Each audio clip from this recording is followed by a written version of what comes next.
இருக்க எனக்கென்ன கவலை, எப்போதும் உன் பிள்ளை எனக்காய் உனக்கன்றோ கவலை.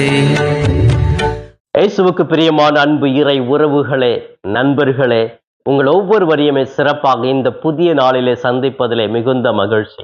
நம் ஆண்டவர் இயேசு கிறிஸ்து இந்த நாளை ஒரு ஆசீர்வாதத்தின் நாளாகவே கொடுத்திருக்கிறார் என்று மகிழ்வோடு புன்னகையோடு இந்த நாளை தொடங்குவோம். பிரியமானவர்களே, சிறப்பாக இன்று மாதத்தின் முதல் சனி, அன்னை மரியாளுக்கு ஒப்பு கொடுக்கப்பட்ட நாள். அன்னை மரியாளினுடைய பக்தி முயற்சியை பின்பற்றுகிற மனிதர்கள் ஏராளம் உண்டு. இந்த அன்னையினுடைய பரிந்துரை நமக்கு தேவை. இந்த தாய் இறைவனின் தாய், நம் அனைவரின் தாய்.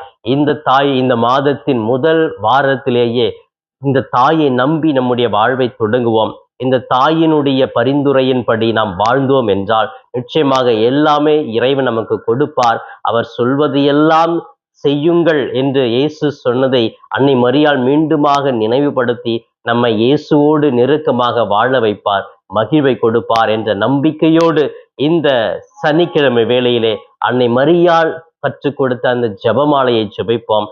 ஜெபமாலை வீரர்களாக மாறி ஜெபமாலையை ஏந்தும் மக்களாக இருப்போம். ஜெபமாலை மூலமாக இந்த உலகத்தை மீட்போம், பாவத்திலிருந்து மீண்டு வாழ்வோம், நம்முடைய வாழ்விலே அமைதியை காண்போம். பிரியமானவர்களே, சிறப்பாக இன்றைய மன்னா என்ற இந்த நிகழ்ச்சிக்குள் செல்வதற்கு முன்பாக இன்று நம்முடைய தாயாம் திரு அவை புனித அந்தோனி மரிய சக்கரையா அருட்பணியாளருடைய நினைவை கொண்டாடுகிறது. இவருடைய வாழ்க்கையிலே தன்னுடைய வாழ்நாள் முழுவதும் நல்ல ஒரு அருட்பணியாளராக இறை பணியை செய்து நல்ல பண்புகளோடு இரக்கத்தோடு நல்ல மாண்போடு வாழ்ந்து இயேசுவுக்கு சான்று பகிர்ந்து இன்று புனிதராக இருக்கிறார். இப்படிப்பட்ட புனிதருடைய வாழ்விலிருந்து ஒரு சில நல்ல பண்புகளை நாம் உள்வாங்கி வாழ்ந்து புனிதத்தை நோக்கி பயணிப்போம். பிரியமானவர்களே, சிறப்பாக இன்றைய மன்னா என்ற இந்த நிகழ்ச்சியிலே நம்முடைய தாயாம் திரு அவையும் இயேசு கிறிஸ்துவும் நமக்காக இன்று கொடுக்கிற உன்னதமான மன்னா மத்தேயு நற்செய்தி 9ஆம் அதிகாரம் 14 17 முடிய பகுதிகள். பிரியமானவர்களே, இந்த பகுதியை வாசிக்கிற பொழுது ஒரு கேள்வி நமக்குள் எழ வேண்டும். நான் படித்த பொழுது ஏன் இப்படி மக்கள்லாம் வாழ்ந்துட்டு இருக்கிறாங்க அப்படிங்கிற ஒரு நினைப்பு எனக்குள் வருது. என்ன அப்படின்னா, இயேசு கிட்ட போயிட்டு திருமுழுக்கு யோவானுடைய சீடர்களும் மற்ற சீடர்களும் ஏன் நாங்கள்லாம் நோன்பு இருக்கிறோம், உம்முடைய சீடர் மட்டும் நோன்பே இருக்க மாட்டிருக்கிறாங்களே அப்படின்னு கேட்குறாங்க. இதுக்கு ஒரு சின்ன ஒரு விளக்கத்துக்காக ஒரு கதை கூட நான் சொல்லலாம்னு நினைக்கிறேன். பிரியமானவர்களே, ஒரு ஊர்ல எல்லா பெரிய கூட்டம் ஓடிக்கிட்டே இருக்குது. பெரிய கூட்டம் வந்துகிட்டே இருக்கிறாங்க, ஓடிக்கிட்டே இருக்காங்க, ஒரு பக்கமா நோக்கி ஓடிக்கிட்டே இருக்கிறாங்க. ஏன் ஓடுறாங்க, எதுக்கு ஓடுறாங்க அப்படின்னு சொல்லிட்டு அந்த ஊருக்குள்ள வந்த ஒரு புதுசா வந்த மனுஷன் அப்படியே நின்றுட்டு இருக்கிறாரு. பரபரப்பா ஓடுறாங்க, வேகமா ஓடுறாங்க. அப்படியே கடைசியில் ஒருத்தர் ஓடி வந்துட்டே இருந்தார். அவரை நிறுத்தி, எங்க நில்லுங்க, என்னாச்சுங்க, என்னாச்சு, எல்லாம் ஓடுறீங்களே, என்ன ஏதாவது பிரச்சனையா, ஏதாவது ஆபத்தா விபத்தா அப்படின்னு கேட்கிறாரு. அதான் எனக்கு தெரியல, என்னன்னு தெரியல, எல்லாம் இந்த பக்கம் ஓடுறாங்க, நானும் ஓடுறேன் அப்படின்னு சொல்லிட்டு மீண்டுமா என்ன பண்றாரு, அவர்கிட்ட சொல்லிட்டு வேகமா மூச்சு வாங்க வாங்க வேகமா ஓடுறாரு. பிரியமானவர்களே, இப்படித்தான் மக்கள் எங்க போறாங்க, எதுக்கு போறாங்க அப்படின்னு தெரியாம சில நேரங்கள் நம்ம ஓடிக்கிட்டே இருக்கிறோம். நம்முடைய கத்தோலிக்க திரு அவையிலும் சரி, சமுதாய வாழ்க்கையிலும் சரி, சில மூட பழக்கங்கள் இருக்கிறது, சில குறிப்பான நல்ல பண்புகளும் இருக்கிறது. இதெல்லாம் நம்ம பின்பற்றணும் அப்படின்னு மூதாதையர்கள் சொல்லியிருப்பாங்க. அதை பின்பற்றி போவோம், அது நல்லதுதான். ஓகே, ஏதோ ஒன்று தொடங்கியிருப்பாங்க, அதனுடைய பின்புலம் என்ன, எதுக்காக அதை தொடங்குறாங்க, ஏன் அதை செய்யறாங்க அப்படின்னு நம்ம முதல்ல கேள்வி கேட்கணும். அது அந்த காலத்துல அப்ப செஞ்சிருக்கிறாங்கன்னா அது அந்த சூழ்நிலைக்கு ஓகே. இப்ப அது மாதிரி செய்ய முடியுமா, நான் ஏன் செய்யறேன், எதுக்கு செய்யறேன் அப்படின்னு தெரியாம கேள்வி கேட்காம புரிந்து கொள்ளாம 10ஓடு 11 அத்தோடு நான் ஒன்று சொல்லிட்டு எல்லாமே சேர்ந்துதான் செஞ்சு கொண்டிருக்கிறோம். அது தவறு. அதை புரிந்து கொள்ள வேண்டும் என்று தான் இன்றைய நற்செய்தியிலே சிறப்பாக இயேசு கிறிஸ்து அழகாகவே சொல்லுகிறார். பிரியமானவர்களே, எல்லாம் செய்யறாங்கிறதுக்காக செய்யக்கூடாது. அது எதற்காக செய்யறாங்க, அதனுடைய நோக்கம் என்ன, அந்த பலன் எனக்கு கிடைக்குமா கிடைக்காதா, அது தெரிந்து புரிந்து செய்வதுதான் மனித வாழ்வு, இறைவன் விரும்புகிற வாழ்வு என்று சொல்லி கேட்டு அழகாக இந்த நற்செய்தியிலே சொல்கிறார். பிரியமானவர்களே, இயேசு இன்னொரு கருத்து சொல்றார் இந்த நற்செய்தியில.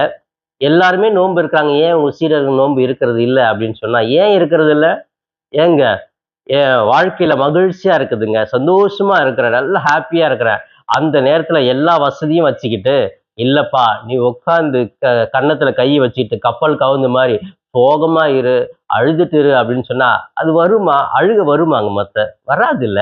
நான் சந்தோஷமா இருக்கிறேன், நான் ரொம்ப ஹாப்பியா இருக்கிறேன், என் குடும்பத்துல எல்லாருமே பாக்குறேன், எனக்கு தேவையானதை கடவுள் கொடுத்துட்டாரு. அந்த நேரத்துல எப்படி நான் துக்கத்தை அனுபவிக்கிறது? துக்கம் எப்போ வரும்? நம்மள கேட்காமலே வரும். மகிழ்ச்சி நம்ம கேட்காம வரும்.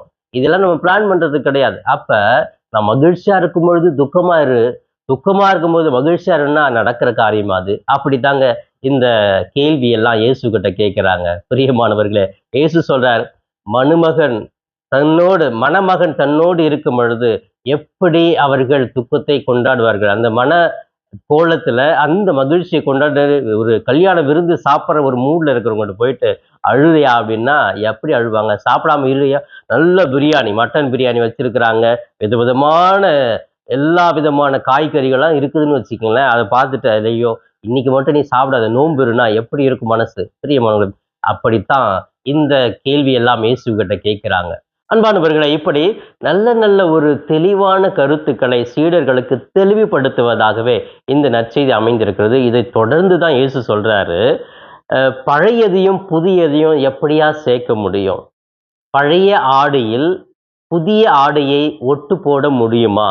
ஒருவேளை பழசு, நான் புதுசா அப்படியே பளபளப்பா இருக்கிற ஒரு துணியை வாங்கிட்டு வந்து கட் பண்ணி அதை நான் ஒட்டு போடுறேன் அப்படின்னா என்ன நடக்கும்? அது பார்க்கறதுக்கே அருவருப்பா இருக்கும். பழசு ஒரு ரொம்ப அழுக்கா இருக்கும், புதுசு பளபளன்னு இருக்கும். அப்படியே கான்ட்ராஸ்ட் எப்படி ஒரு மாதிரி இருக்காதா? அப்படியே நம்ம செஞ்சா கூட அது தைக்கும் பொழுதே விரிசல் பெருசாகும். தைக்க தைக்க அது பழைய துணி மக்கி போயிருக்கும், பெருசாகிட்டே இருக்கும். அப்போ இன்னொரு அட்டாச்மெண்ட் பண்ண, இது மாதிரி அட்டாச் பண்ணி அந்த பழச புதுசு புதுசாக வச்சுக்கும் போது அதை பார்க்கும் பொழுதே அருவருப்பா இருக்கும். அந்த கருத்தை சொல்றாரு. பழசு பழசு தாங்க, விட்டுடுங்க. புதுசு நீ புதுசா வச்சுக்கோ, ஏன் அது ரெண்டையும் ஒட்ட பார்க்குற? அதுக்கு இன்னொரு உதாரணம் கூட சொல்றாரு. பழைய திராட்சை ரசம், ஒயின் இருக்கு இல்லையா? பழைய ரசத்துல புதுசா இன்னைக்கு செஞ்சுட்டு அதை ஊற்றும் போது என்ன நடக்குது? அது கெட்டு போகும். இல்லைன்னா அப்படி சேர்ந்து அது வெடிச்சிடும், வெடிச்சு சிதறி போயிடும், யாருமே பயன்படுத்த முடியாது. பழசை நம்ம வச்சு பொக்கிஷமா வச்சுட்டு பழசை தனியா குடிச்சோம்னா அதுக்கு நல்ல ஒரு சுவை இருக்கும். புதுசை வச்சு கொஞ்ச நாள் கழிச்சு தான் குடிக்கணும். அந்த மாதிரி பழைய ரசமும் புதிய ரசமும் சேர்க்கும் பொழுது அது வெடிச்சிடும், பாழாய் போயிடும், நல்லா இருக்காது, டேஸ்ட் மாறிடும் அப்படின்னு சொல்றாரு. அன்புக்குரியவர்களே, இதோ இந்த இந்த இன்றைய மன்னாவில இந்த நற்செய்தியை படிக்கிற பொழுது 3 நல்ல பண்புகளை கற்றுக்கொள்ளலாம். என்ன பண்பு? 1, நம்முடைய வாழ்க்கையிலே மாற்றத்தை எப்பொழுதும் எதிர்பார்த்து வாழ வேண்டும். மாற்றம் வேணுங்க. பழைய குருடி கதவை தொரடி அப்படின்வாங்க. அரைச்ச மாவை அரைப்போமா, துவைச்ச துணியை துவைப்போமா அப்படின்னு சொல்லிட்டு எதுக்குங்க செஞ்சுதே செய்யணும்? புதிய மாற்றம். இன்னைக்கு உலகத்துல இவ்வளவு பெரிய வளர்ச்சிகள் இருக்குது அப்படின்னு சொன்னா மாற்றம் வருதுன்னா பழசே நினைச்சிட்டு இருந்தாங்களா? இல்ல, பழையது இருக்கிறது, அதிலிருந்து இன்னும் ஒரு படி நான் மேல போகணும், இன்னொரு படி மேல போகணும், அதுதான் புதியதா தோன்றி கொண்டே இருக்கிறது. எனவே புதியதை ஏற்றுக்கொள்வதற்கு மாற்றம் தேவை. இல்ல, இதுதான் என்னுடைய வாழ்க்கை, இப்படி இருந்த இனி நான் மாற போறேன், மாறி வாழ்வேன். அந்த மாற்றம் வருகிற பொழுது புதிய சிந்தனை வருகிறது, புதிய வாழ்க்கை வருகிறது. வாழ்க்கை குடும்பத்துல கூட ஒரே மாதிரி சாப்பாடு, ஒரே மாதிரி பேசுறது, அது கொஞ்சமா விதவிதமா செஞ்சோம்னா அந்த குடும்பத்துல நல்ல ஒற்றுமை இருக்கும். சாப்பாடு விதவிதமா செஞ்சாக்கா நல்லா சாப்பிடக்கூடிய ஒரு ஆர்வம் வரும். வீட்டிலேயே இருக்கிறத விட, ஒரே கிராமத்துல இருக்கிறத விட லீவு நாட்கள் வேற இடங்களுக்கு போகும்போது புதிய உணர்வுகள் வருது, அங்கு உறவுகள் புதுப்பிக்கப்படுகிறது. அப்ப மாற்றம் ஒரு மனிதனுக்கு தேவை என்ற ஒரு கருத்தை முதலில் வைக்கிறார்கள். இரண்டாவதாக, இயேசு கிறிஸ்து இந்த நற்செய்தி மூலமாக சொல்லுவது, இயேசு நம்மோடு இருப்பது மகிழ்வின் நேரம். அப்ப இயேசு என்கிட்ட இருக்கிறாருன்னா நான் மகிழ்ச்சியா இருக்கிறேன். அவர் என்னை வழி நடத்துறார், அவர் என்னை கரத்துல தாங்கி எனக்கு தேவையான கொடுக்கிறாரு. அப்படி அந்த மகிழ்ச்சியா இருக்கும் பொழுது, ஐயோ கடவுளே எனக்கு ஏன் சோதனை, என்னை விட்டு போயிட்டியா, உனக்கு கண்ணு இல்லையா, கால் இல்லையா, என்னை ஏன் எப்படி சோதிக்கிற அப்படின்னு சொல்ல முடியுமா? இயேசுதான் என் கூட இருக்கிறாரு. அந்த இயேசு என் கூட இருக்கும்போது நான் எதை பத்திங்க கவலைப்படணும்? எதுக்காக கண்ணீர் வடிக்கணும்? அவர் எல்லாமே எனக்கு கொடுக்கிறாரு இல்லையா? அப்ப இயேசு என்னோடு இருக்கும்பொழுது நான் மகிழ்ச்சியோடு இருக்கிறேன். அந்த மகிழ்ச்சியை நான் எப்படி துக்கம் கொண்டாடுவது? நோன்பு இருப்பது அது தவறு, அது செய்ய முடியாது, அதுதான் மனித இயல்பு என்று அழகாகவே இந்த நற்செய்தியின் மூலமாக இயேசு விளக்குகிறார். இறுதியாக இந்த நற்செய்தியின் மூலமாக நாம் பெற்றுக்கொள்ளுவது, பழையதையும் புதியதையும் சேர்க்க முடியாது, சேர்த்தால் அது நல்லது அல்ல என்ற ஒரு செய்தியும் கூறுகிறார். ஆம் பிரியமானவர்களே, பழசு பழசுதாங்க, புதியது புதியது, அதை நம்ம சேர்த்து பார்க்கணும். விட்டுறக்கூடாது, பழசை விட்டுறக்கூடாது அப்படின்னா அதுக்கும் இதுக்கும் ஒத்து போகாது.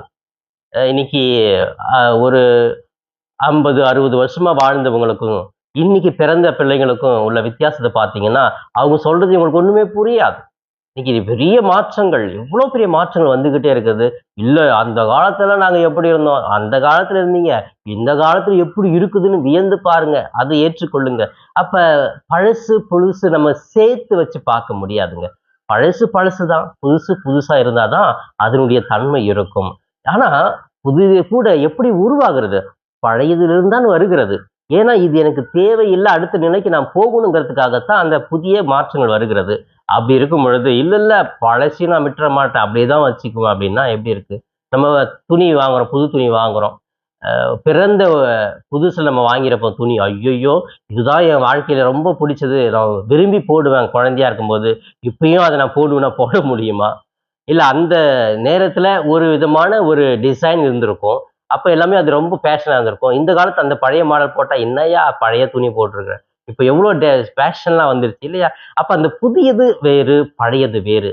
தனியா பிரிச்சு பார்த்தோம்னா தான் அந்த மாற்றத்தை உணர முடியும். வாழ்க்கையில மகிழ்ச்சி அனுபவிக்க முடியும். எனவே பிரியமானவர்களே, எல்லாருமே செய்யறாங்க. இதெல்லாம் செய்யணும், அது செய்யணும்னு சொல்லிட்டு பல்வேறு சிந்தனைகள் இருக்கலாம். பல்வேறு வாழ்க்கை கோட்பாடுகள் இருக்கலாம். அது எதுக்காக செய்றாங்க? ஏன் செய்றாங்க? பழையது இதுக்காகத்தான் செஞ்சிருப்பாங்கன்னு புரிந்து அதை நம்ம ஒருவேளை செஞ்சோம்னா, அது நமக்கு பெரிய ஒரு சான்றாக இருக்கும். வாழ்வினுடைய யதார்த்த உண்மையாக இருக்கும். எனவே திருமுழுக்கு யோவானுடைய சீடர்களும் மற்ற சீடர்களும் இயேசுகிட்ட கேட்கிறாங்க, ஏன் நோன்பு இருக்கிறது இல்ல அப்படின்னா, அவர் மகிழ்ச்சியோடு அவர்களோடு இருக்கிறார். அந்த மகிழ்ச்சி நேரத்தில் நோன்பு இருக்க தேவையில்லை. அதே போல பழையது எதற்காக தொடங்கினார்கள் அப்படின்னா, நோன்பு எதுக்காக இருப்பாங்க? கடவுளோடு இருக்க வேண்டும், மக்களுக்கு நல்லது செய்ய வேண்டும், நம்மையே ஒருத்தி இறை அருளை பெற வேண்டும். அப்ப நான் இயேசுவே கிட்ட இருக்கிறேன், அது எல்லாமே அடைந்துட்டேன். அப்ப இயேசு கிட்ட இருக்கும்பொழுது திரும்ப அதை செய்யினா, இது ஒரு முட்டாள்தனமான ஒரு சிந்தனையாகத்தானே இருக்கிறது. அதைத்தான் இயேசு அவர்களுக்கு தெளிவுபடுத்துகிறார். ஆம் பிரியமானவர்களே, நம்முடைய வாழ்க்கையில் கூட சில மூட பழக்கங்களை, சில பழைய வாழ்க்கையை எடுத்துக்கொண்டு இது செய்யுன்னு சொல்லிட்டு புதிய மனிதர்கள் மீது திணிக்கிற பொழுது அங்கு உறவுகளுக்குள் பிரிவினை ஏற்படுகிறது, பிரச்சனை ஏற்படுகிறது, குழப்பம் ஏற்படுகிறது. அதை இயேசு தெளிவுபடுத்துகிறார். எதனால? நாம் புரிந்து கொள்ள வேண்டும். புதியது புதியது, பழையது பழையது என்று நினைத்து நம்முடைய வாழ்க்கையில் மாற்றத்தை நோக்கி பயணிப்போம், மகிழ்ச்சியோடு வாழ்வோம் என்ற சிந்தனை உள்வாங்கி இன்று வாழ முயற்சி எடுப்போம். பிரியமானவர்களே, இந்த நாளை சிறப்பாக இயேசுவினுடைய பாதம் ஒப்பு கொடுத்து ஜெபித்து ஆரம்பிக்கலாமே. கண்களை மூடுவோம். எங்களை நேசிக்கும் எங்கள் தாயும் தந்தையுமான இறைவா, உம்மை போற்றுகிறோம், வாழ்த்துகிறோம், ஆராதிக்கிறோம், நன்றி கூறுகிறோம். இந்த புதிய நாளுக்காக நன்றி ஆண்டவரே. இதோ சிறப்பாக இந்த மாதத்தினுடைய முதல் சனிக்கிழமை அன்னை மரியாள், இயேசுவினுடைய தாய், கடவுளின் தாய், எங்கள் ஒவ்வொருவரின் தாயாக இருக்கிறார்கள். இந்த முதல் சனிக்கிழமையில நாங்கள் ஜெபமாலை ஜெபித்து ஆவிகளுக்காக மன்றாடுகிறோம், உலகத்தினுடைய அமைதிக்காக மன்றாடுகிறோம். அன்னை மரியாள் எங்கெல்லாம் காட்சி கொடுத்தார்களோ அங்கெல்லாம் ஜெபமாலை தாங்கி ஜெபமாலை ஜெபியுங்கள் என்று வாக்கு கொடுத்திருக்கிறார்கள். அதை போன்று நாங்களும் எங்களுடைய வாழ்க்கையிலே ஜெபமாலை ஜெபித்து ஜெபமாலை ஜெபிக்கும் வீரர்களாக இருந்து சாத்தானை முறியடிக்க, உலகத்தில் அமைதியை கொண்டு வர ஜெபமாலை ஜெபிக்கும் ஒரு மக்களாக வாழ எங்களுக்கு ஆற்றல் கொடும். அன்பு தெய்வமே, சிறப்பாக இன்றைய மன்னா என்ற இந்த நிகழ்ச்சியின் மூலமாக எங்களுடைய வாழ்க்கையில் நாங்கள் பழையதை பழையதாக பார்க்க வேண்டும், புதியதை புதியதாக ஏற்றுக்கொள்ள வேண்டும்.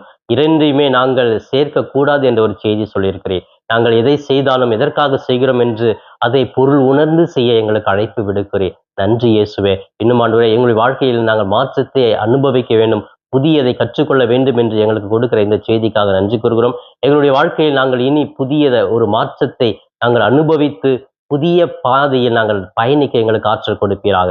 இதோ இந்த நாள் முழுவதும் பாதுகாப்பு கொடுக்கிறோம். நாங்கள் செய்கிற ஒவ்வொரு செயலையும் ஆசீர்வதியும். எங்களுக்கு நல்ல உடல் உள்ள ஆரோக்கியத்தை கொடுத்திடணும். மனதில் தேவையில்லாத குழப்பங்கள், பிரச்சனைகள் நீக்கிடணும். பிரிவினை, சண்டைகள், சச்சரைகள், பொறாமை போன்ற தீய குணங்கள் எங்கள் வாழ்க்கையில் அணுகாமல் இருக்க கிருபை செய்யும் ஆண்டவரே. மகிழ்ச்சியோடு வாழ, நிம்மதியோடு இருக்க, உங்கள் திட்டத்தின்படி வாழ, எங்கு சென்றால் தூய் ஆவியால் நிரம்பி நாங்கள் பயணிக்க எங்களுக்கு ஆற்றல் கொடுப்பீராக. இவை எல்லாம் எங்கள் ஆண்டு வரும் மீட்பெருமான இயேசுவின் இணையற்ற நாமத்தில் ஜெபிக்கிற என் ஜீவனுள்ள நல்ல பிதாவே, ஆமேன், ஆமேன். பிரியமானவர்களே, இந்த நாள் இனிய நாளாக, இறை அருளை நிறைவாக பெறும் நாளாக அமைய வாழ்த்துகிறேன். உங்கள் ஒவ்வொருவருக்காக சிறப்பாக ஜெபிக்கிறேன். இயேசுவுக்கே புகழ், மரியே வாழ்க.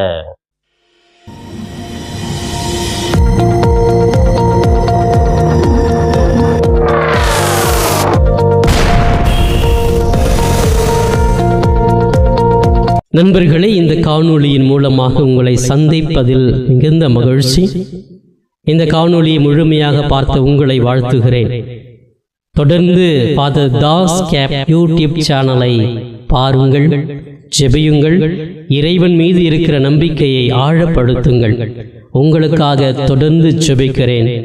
இறை ஆசிர் என்றும் உங்களோடு இருக்கட்டும். இறைவனுடைய அமைதி உங்கள் உள்ளத்திலே குடிகொள்ளட்டும். உங்களுடைய குடும்பம் சமாதானத்தோடு வாழட்டும். நீங்கள் எடுக்கிற ஒவ்வொரு முயற்சிகளும் ஆசீர்வதிக்கப்பட நான் தொடர்ந்து ஜெபிக்கிறேன்.